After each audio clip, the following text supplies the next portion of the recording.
technology in general has been worked into everyone's day to day. It's easy to think of it all.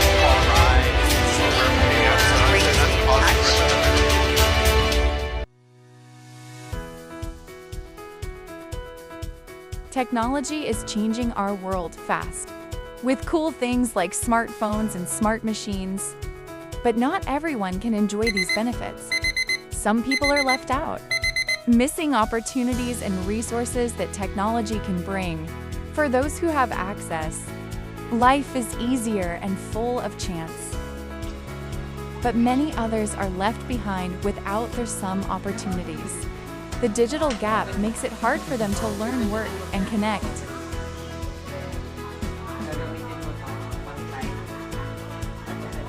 We need to work together to make sure everyone, creating a world where no one is left behind.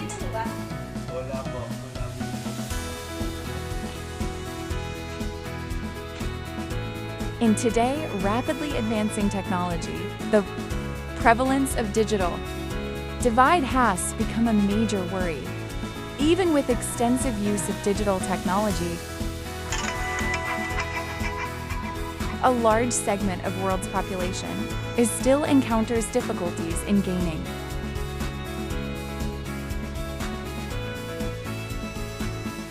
access to and making use of these resources. The digital divide separate communities, hindering progress and the limiting opportunities. They said education is the key to brighter future, but not all students have the same access to online resources. That's why we need to create comprehensive solution to ensure that every child has the tools they need to learn and grow.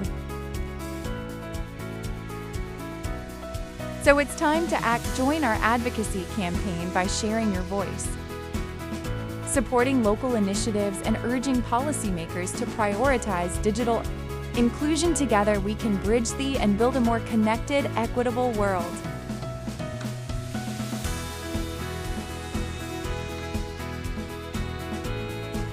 Paggamit nito, tinatawag ng laptop, ikaw mouse, pwede mo pagkakaroon dito.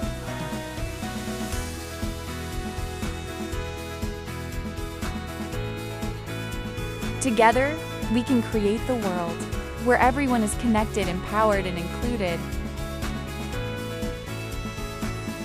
Paano makakaapekto sa iyo ang kakulangan ng internet o gadget sa pag-aaral?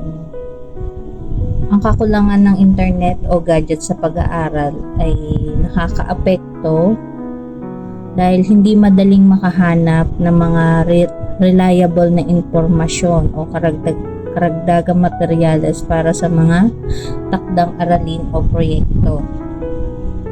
Kagaya dati, parang search lang sa library, parang ganun. So, ano ang mga ginagawa mo kapag mahina o wala signal sa inyong lugar? Kung merong notes, pwede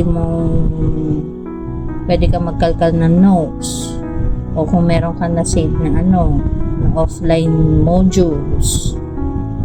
Pero kung wala, pwede kong tawagan yung kaklase ko through voice call, yung tawag na may hindi pa internet, or i-SMS. Sa palagay mo, patas ba ang oportunidad sa pag-aaral sa may mga internet at sa mga wala?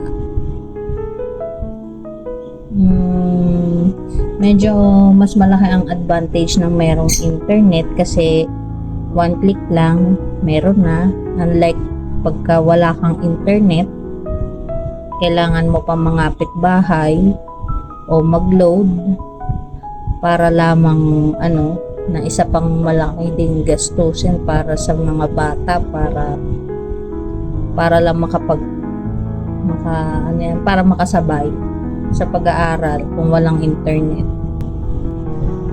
Paano ninyo sinubukan tulungan ng estudyante o anak ninyong hirap sa online learning? Naglalaan ng oras para tulungan ng anak na unawain ng pag-aaral, lalo na kung siya ay walang direktang knowledge o interaction sa guro.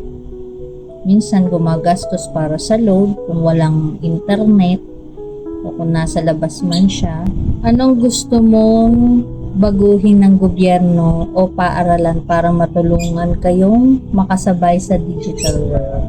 Mas maganda magtayo tayo ng community wifi center o palakasin ang signal ng mga pampublikong lugar tulad ng barangay hall o mga paaralan. Pagkakaroon ng blended learning na nagbibigay diin sa paggamit ng offline modules at self-learning kits upang hindi nakadepende sa internet gaya ng ChatGPT.